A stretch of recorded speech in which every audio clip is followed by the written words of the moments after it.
네, 안녕하세요. 2023년 12월 3일 시장 분석을 해보도록 하겠습니다. 이전에 제가 이렇게 이 4시간 봉에서 7일선을 기준으로 상방으로 꺾일 경우 양봉이 나왔을 때 하단부를 지지받는다면 받고 올라올 가능성에 대해 말씀드렸었는데요. 일단은 우상향으로 계속 지속적인 방향이 나와 주었고, 일단 저는 비트맥스에서는 큰 수익을 보지 못했고요. 이거보다 더 핫했던 거래소에 대한 이유에 대해서도 잠깐 말씀드려 보고요. 지금 이제 추세 방향을 보게 되면 앞으로 한 방이 더 남은 것 같다. 자, 이렇게 보여지는데, 자, 4시간 봉의 이 상단부는 한 번 더 찍을 것 같다. 저는 이렇게 보고 있습니다. 이 부분을 한번 조정을 어느 정도 줬다가 찍을 가능성을 보고 있습니다. 현재는 아직 방향이 꺾이지 않고 꿋꿋하게 이렇게 우상향하는 느낌이 나왔기 때문에, 만약에 내려가더라도 이 하단부 지지 라인, 이 추세 이 하단 라인을 한 번은 찍고 다시 올렸다가 다시 빠질 가능성, 이렇게도 보고는 있는데, 꼭 이렇게 된다기보다는 일단은 첫째, 이만큼 올라왔다는 거는 이 상단부를 한번 찍겠다는 걸로 보입니다, 저는. 그래서 이 자리에서 공매도를 진입했다가 내려왔는데, 이제 7일선의 기준에 만약에 지지를 받는 느낌이 나면은 다시 여기서 익절 마무리하고 다시 이 지지 라인에서 매수를 해서 다시 천천히 이 상향 쪽을 보도록 하겠습니다. 이런 식의 생각을 하고 있고, 제가 이 비트맥스보다 더 핫했던 이유에 대해서 일단 커맥스를 말씀드려 볼게요. 커맥스가 약간 거래소 초기다 보니까 거래량이 좀 부족한 건 사실인데, 여기 보시게 되면은 시장 평균가와 여기 선물가하고 차이가 좀 있습니다. 이게 이제 약간 거래 잔량에 부족한 부분이 있어서 그럴 수도 있는데, 어떤 이유는 자세히는 모르겠으나 이제 이런 이유죠. 뭐 어떤 이제 청산되는 물량으로 인해서 그 청산을 일으키다 보니까 오히려 시장 평균가와 차이가 나는 경우도 있고요. 이거에 대한 자세한 원인은 어떤 프로그램의 오류인지는 모르겠으나 어찌됐건 이게 오히려 기회가 됐다. 이 이유에 대해서 잠깐 설명드리면, 제가 이전에 커맥스하고 아폴로X하고 연동이 된다 이렇게 말씀드렸잖아요. ATX하고 이제 커맥스하고. 자, 그러다 보니까 이때 당시 시장 평균가가 1000불 이상 차이가 나는 상황이 발생이 됐어요. 이게 제가 영상으로 잠깐 찍어 놨는데 잠깐 보여드릴게요. 자, 이 영상을 잠깐 찍어 놨습니다. 이때 당시 시장 평균가 여기 보시게 되면은 원래 시장 평균가는 38,500대. 근데 이거 선물가가 이상하게 더 많이 올라가는 이 상황이 벌어졌어요. 그래가지고 오히려 이럴 때는 공매도 진입이 났죠. 갑자기 시장 평균가가 1000불 이상 나는 이 증상이 나왔는데, 이게 어떤 그 청산을 불러들인 슬리피지인지 이거는 알 수가 없지만 시장 평균가와 차이가 나기 때문에 이건 기회다. 그래서 비트맥스보다는 커맥스나 아폴로X에서 거래를 했던 게 훨씬 나았습니다. 공매도를 진입하는 게 낫다는 얘기죠. 그래서 공매도를 진입하게 될 경우에 보시게 되면은, 여기 보시게 되면 여기에 자 아래 보이시면은 라스트는 이제 시장 평균가 상에서는 현재는 이제 134불이 수익이 나는 상황이고, 왜냐면 청산이 될 수가 없습니다. 이 상황 같은 경우에는. 그래서 저는 아폴로X도 이제 공매도를 잡았는데 더 많은 수량을 잡았습니다. 여기 39,500대. 근데 그거는 녹화를 못 했는데, 아무튼 이렇게 이 시장 평균가와 이 선물가가 차이가 날 경우에는 훨씬 이제 이득을 볼 수가 있는 거죠. 이때 당시가 이제 어제가 아니라 엊그제 저녁쯤에 발생한 사건이죠.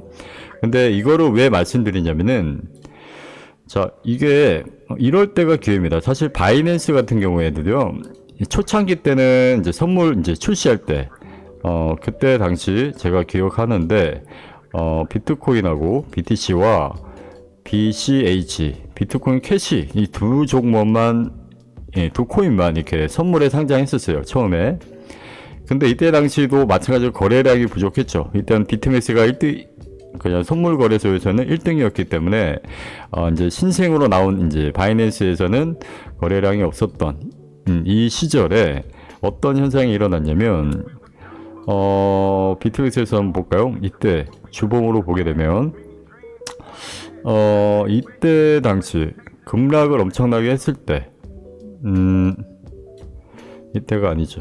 더 오래 전이니까 이건 테더니까 없군요. 잠깐만요. 그러면 USD로 왔을 때 과거 차트를 보게 되면 자 이때 당시죠. 코로나 그 이후에 나온 엄청난 이 하락이 왔을 때 이때죠. 이때 자 이때 당시에 현물 그 시장 평균가는 4,000달러를 지지하고 있을 때 선물에서는 좀 3만이 아니고 3,300달러 3,600달러 정도까지 이제 하락을 했던, 그러니까 이 갭이 400불 이상이 차이가 났었습니다. 400불 이상이. 이러면서 엄청난 기회가 됐었어요. 왜냐면 시장 평균가는 4,000대를 지켜주고 있었고 선물가가 3,600대라 강제 청산이 일어나지가 않는다는 거예요. 그 롱 포지션을 잡을 때 이런 거랑 마찬가지입니다. 원리는 가끔 이런 이제 지금도 보면은 거의 100불은 딱 100불은 아니고 70불 정도 차이가 나네요.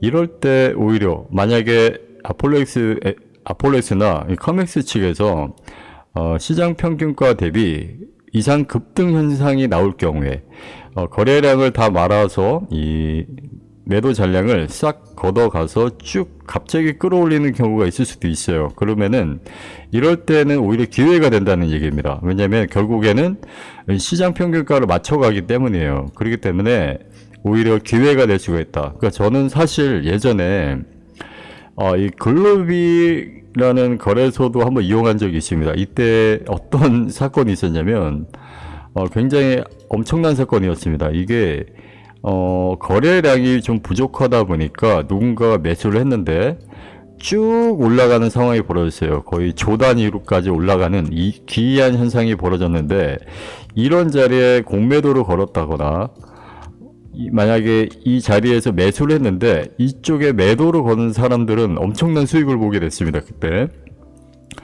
그러니까 이 뭔가 우연치 않은 복권 같은 개념이에요. 복권. 그러니까 이거를 말씀드리고 싶은 거는 거래량이 좋은 거래소 하나는 당연히 있어야 되고, 그 다음에 두 번째 뭐 알트코인을 위주로 하겠다 하는 위주의 거래소도 하나 있으면 좋고, 일단은 세 번째 뭐 거래량이 좀 부족한 거래소들을 이용해 보는 것도 괜찮다는 겁니다. 그게 왜냐면 갑자기 나오는 시장가로 인해 어느 좋은 타점에 걸릴 수가 있습니다. 자, 그렇게 될 경우에는 이 시장 평균가를 따라가기 때문에 결과적으로 엄청난 수익을 볼 수가 있다는 얘기예요. 그래서 저는 이때 당시 비트맥스보다는 저기를 집중을 했습니다.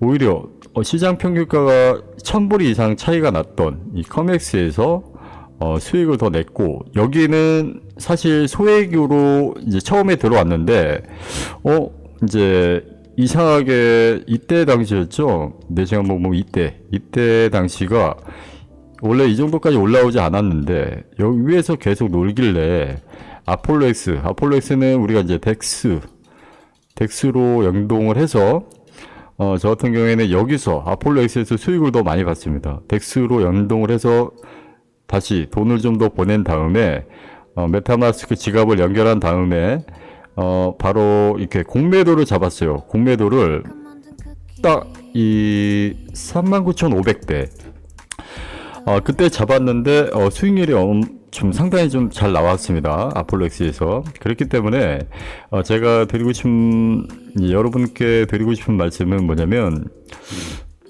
자 이제 그런 거죠. 이제 어떤 거래소를 선점을 할 때 한 거래소만 고집하지 말자. 저 같은 경우에는 지금 바이낸스, 바이비트, 그 다음에 OKX, 그 다음에 러닝폭스, 그 다음에 마찬가지로 커맥스, 그 다음에 아까 아폴로엑스 말씀드렸나요? 아폴로엑스, 그 다음에 비트맥스, 이런 식으로만 일단 돌리고 있습니다. 이렇게 돌려야 어느 자리에 시장 평균가와 차이가, 갭이 많이 벌어지는 쪽에 돈을 약간 빠르게 이동하는 편이에요. 그렇게 되면 그쪽에서 수익을 보는 게 훨씬 이득이잖아요. 그러니까 그런 식으로 로테이션을 돌리면서 거래를 해주시면 훨씬 낫다. 그래서 제가 지금은 이 커맥스 같은 경우에도 거래량이 부족한 건 사실이나 잘 보세요. 일단 호가가 좀 많이 빕니다. 사실 인정. 그건 인정하셔야 되는 부분인데, 밑으로 내려보면 한 번에 누군가가 대량의 물량을 투하할 경우에는 운이 좋게 아주 저점에 이런 자리에 매수가 잡힐 수도 있다는 얘기예요. 그러니까 26,000대 만약에 걸어놨다. 근데 누군가가 대량의 100비트를 던졌다고 했을 때 갑자기 걸리는 이 여기에서 다시 시장 평균가로 맞춘다고 하면 다시 3만대로 와야 되잖아요. 38,000대, 39,000대로. 이런 행운의 그 수익률도 볼 수가 있기 때문에 여러 거래소를 일단은 계좌를 분산해서 거래를 하시는 게 좋다. 이건 거의 복권 같은 개념이라고 보시면 됩니다. 복권. 그래서 여기 거래소와 제1거래소, 2거래소, 3거래소를 비교해 보고 시장 평균가 대비 내가 유리한 거래소를 빠르게 체크하신 다음에, 이것도 이제 커맥스나 이제 아폴로엑스에서 시장 평균가 대비 급등할 수도 있잖아요. 이제 42,000대까지 갑자기 급등을 할 경우에는 저는 여기 42,000대 혹시 몰라서 또 걸어 놨습니다. 공매도를. 자, 그렇게 일단은 그러다 보니까 비트맥스 거래보다는 일단은 커맥스나 이제 아폴로엑스에서 위주로 거래를 했고, 기타 이제 알트코인들은 당연히 바이비트에서 많이 거래를 하고 있는 중입니다. 그리고 지금 이제 제가 이제 딴 얘기를 많이 했는데, 제가 아까 말씀드렸듯이 거래량이 없는 거래소도 분명히 필요합니다. 약간 복권의 개념으로. 근데 뭐 스캠 거래소면 안 되겠죠. 당연히 안 되고 출금이 잘 되는 그런 거래소를 힌트를 드리자면은 코인 마켓 캡에서 거래소 순위가 나와 있는데, 그 거래소 순위의 거래량도 한번 확인해 보시고, 거래량이 좀 부족한데 안전하다. 제가 한 가지 또 말씀드리고 싶은 거는, 이 커맥스나 아폴로엑스는 누구의 후광을 받는다고 말씀드렸죠? 바이낸스죠. 바이낸스. 바이낸스의 후광을 받고 있기 때문에 분명히 이 거래소는 망하지 않습니다. 절대. 커맥스하고 APX, 이 거래소는 절대 망하지 않는다. 절대 망할 수가 없는 거래소입니다. 그리고 창펑자오 이제 CEO가 이번에 이제 사임을 하게 되면서 덱스랑 이제 디파이 쪽을 많이 이제 이쪽으로 많이 추진한다고 했습니다. 디파이랑 덱스. 그러니까 덱스는 이제 탈중앙 쪽에 이제 활약을 하겠다는 얘기인데, 덱스에 관련돼서는 제가 볼 때는 아폴로엑스, APX가 굉장히 좀 더 커질 가능성이 있지 않을까. 저는 이렇게 보고 있는데, 이거는 저의 내피셜이고 정확히 이렇게 된다라고 말씀드릴 수는 없죠. 아무튼 거래소는 안전한데 거래량이 부족한 이유로 갑자기 호가 변동으로 인해 시장 평균가와 안 맞을 때 그때 기회를 잡을 수 있는 이 가능성 있는 거래소다 보니까 커맥스도 꼭 가입을 하셔가지고요. 제가 아까가 아니죠. 이전에 영상 남겼듯이 에어드랍이 나올 가능성이 있다. 에어드랍. 그렇게 되면은 만약에 거래소 자체 토큰이 나오게 된다고 했을 때 빵원에서 시작하잖아요. 사실 빵원의 가치부터 여러분들이 에어드랍을 받았는데 이게 시세가 올라간다고 하면 올라가는 개수만큼 수익이 나는 거니까 분명히 좋은 기회가 될 수도 있겠다. 그래서 커맥스를 꼭 가입을 하시는 게 좋다. 아폴로엑스는 이미 실행이 됐죠. 이전에 영상도 말씀드렸듯이 APX도 엄청난 폭등이 일어났습니다. 거의 1만 배 이상이 올랐죠. 1만 % 이상 올라서 엄청난 수익이 났었기 때문에 이 커맥스도 한번 기대해 볼 만하다, 이렇게 보고 있습니다. 자, 일단 요렇게 말씀드리고 싶고, 시장 평균가와 갭이 많이 차이 날 때 기회가 될 수 있다. 꼭 이거를 인지하셨다가 무조건 거래소 뭐 거래량 많은 거래소가 좋다 하시면은 이거 여기 거래량이 많은 바이낸스나 바이비트, OKX 같은 데는 거래 대금을 좀 더 많이 넣어 놓고, 만약에 여러분들이 뭐 1억 이상 거래를 해야 된다 그러면 거래량이 많은 게 당연히 유리하고요. 일단은 이 거래량이 좀 부족한 데는 소액으로 크게 불릴 수가 있습니다. 확실한 건 이거는 장담해서 말씀드릴 수 있는 거는 거래량이 부족하기 때문에 운이 좋은 자리에 훅 내려왔을 때 좋은 자리에 타점이 잡힐 수가 있습니다. 그거를 인지해 주시고, 제가 예전에 이 시장 평균가로 인해 수익을 엄청나게 봤던 그 바이낸스 초창기, 제가 말씀드렸던 이 3,000불 때 내려갔을 때, 그때 당시 거의 뭐 시장가로 그냥 매수만 질러도 그냥 막 몇백만 원씩 막 팍팍팍팍 그냥 계속 수익이 났던, 이게 가능한 이유는 시장 평균가 차이가 있기 때문이에요. 그래서 그게 기회가 될 수가 있고, 자, 이제 돌아와서 이제 시장은 제가 처음에 말씀드렸듯이 분석은 같습니다. 엔벨로프만 거래를 보고 있고요. 결론적으로는 이 상단을 분명히 찍을 것 같은데, 이 상단을 찍게 될 경우에 이상 돌파를 할 것이냐, 아니면 찍고 비비다가 바로 추락할 것이냐, 요 두 개의 관점을 보고 있기 때문에 제가 처음에 말씀드린 대로 대응을 잘 해 주셨으면 좋겠고요. 물론 계속 올라가면 좋겠지만 분명히 저항도 있고, 이 부분의 자리가 오늘 좀 말이 좀 길어지네요. 이 부분의 자리가, 자, 일봉상 볼 때, 일봉상 볼게요. 굉장히 강력한 저항이 될 수가 있겠죠. 예. 자, 이 강력한 저항이 있는 이 라인,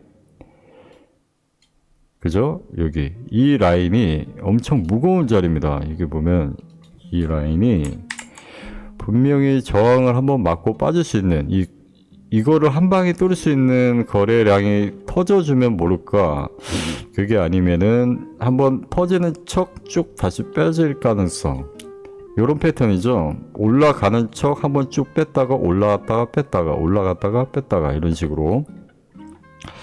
그래서 올라가도 분명히 저항은 한번 맞지 않을까, 그렇게는 보고 있습니다.